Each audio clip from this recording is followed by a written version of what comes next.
Okay, third graders, we are getting ready to start our actual artwork based off the stuff that you've been watching and listening to regarding abstract portraits. So, in front of me, I have my piece of paper. Now, this is a student grade watercolor paper. If you don't have any watercolor paper at home, that's fine because you can use a heavyweight drawing paper. It'll work just fine. We do things like that in the art room all the time, but I'm in the art room, so I thought we have some watercolor paper here. If you did want to get some, you can find pretty inexpensive pads at probably Hobby Lobby or Michael's, okay, but it's not necessary. So notice I have my paper vertical format, up and down, okay, not side to side. When we're doing portraits, we're talking about the head and shoulders of a person. And in this case, and what's great about abstract artwork is it doesn't have to look like real. So portraits are hard. Maybe later on in the year we will get to some more realistic portrait drawing, but for now we're going to keep it kind of simple.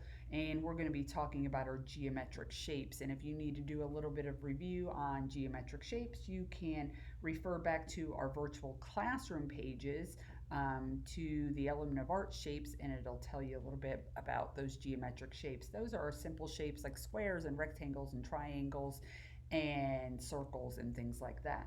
So we're going to start off here, keeping in mind that I'm always talking to you about filling the space of your paper. So if we know the shoulders are going to be down here and touching the bottom, we know that the head is going to take up the majority of the rest of our paper.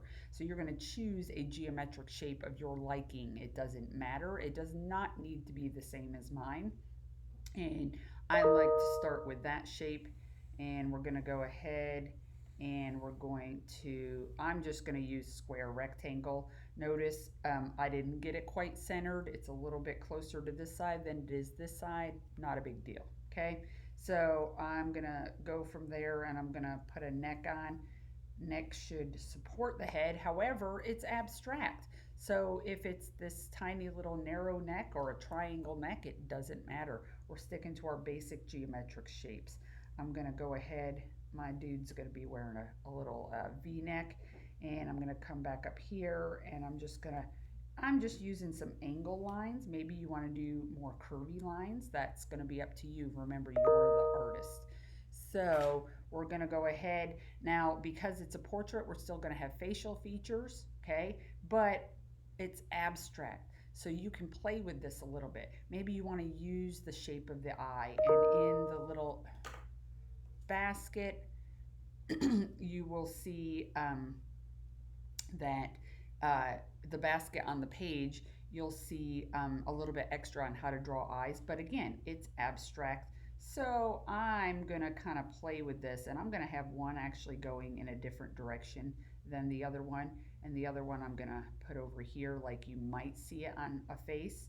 Okay. And then we have what's called the iris part of the eye, which typically looks like a circle. However, I'm going to go ahead and in this one, I'm going to make it kind of different. I'm just going to go with some straight lines. And then over here, I might curve it a little bit, more like the colored shape in our eye would be. And then we have that little black, what is usually a circle. But since I did square here, I am going to use a circle here, but then I'm going to use a square here, or a rectangle more so, okay? Now the nose, if we were doing something realistic, it's going to be a lot harder. But because it's abstract, you don't have to worry about it. So I'm just going to do kind of a fun little shape for a nose. It doesn't look like real, but that's the beauty of abstract portrait. Okay. And then I'm going to put a mouth on this guy. Maybe you want teeth showing, maybe you don't. Maybe you want to use curvy lines, maybe you don't. You guys have been drawing a long time with me. You know I give you lots of flexibility in how you want to do that. Maybe you want a couple added details down here, maybe you don't. Okay, don't get too crazy. Okay, we're keeping it kind of simple. Remember, Paul Klay's abstract portraits were very simplistic. Okay, now once we have our basic features, maybe you want a couple little details because you're just that person, right? He's got a little piece of hair hanging over his forehead. Maybe you can see an ear.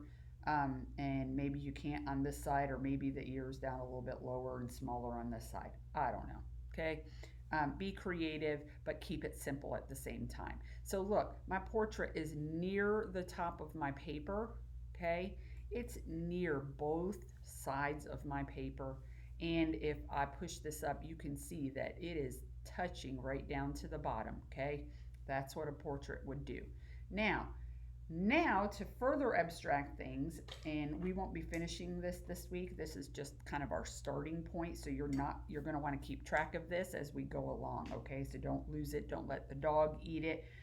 Virtual learning, I might hear some of those stories. The dog ate my homework. The dog ate my artwork. Well, put it in a safe spot so you'll be able to find it for our next live session. Okay. I'm going to go ahead and I'm going to add 5 lines. 5 lines, straight lines, vertical, horizontal, or diagonal. It's up to you. I think because I already have this line going with the neck, I'm going to add one that goes right straight through my entire paper. It doesn't always have to touch the sides, but it must touch the side or run into one of your other lines. And you may want to count as you go, because the more lines we're adding, the more confusing it gets with all of our other lines.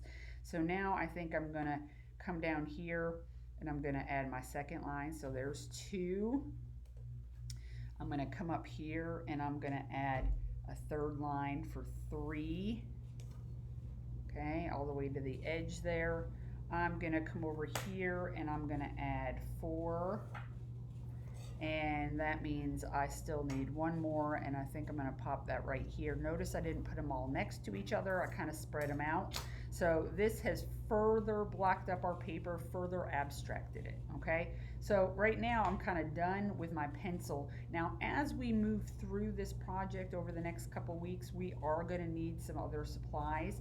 Eventually you're going to need something to add color with. It might be markers. It depends on what you have at home. It might be markers. It might be some crayons. Maybe you have some pastels, and pastels would be fun for this little project, but they are not necessary.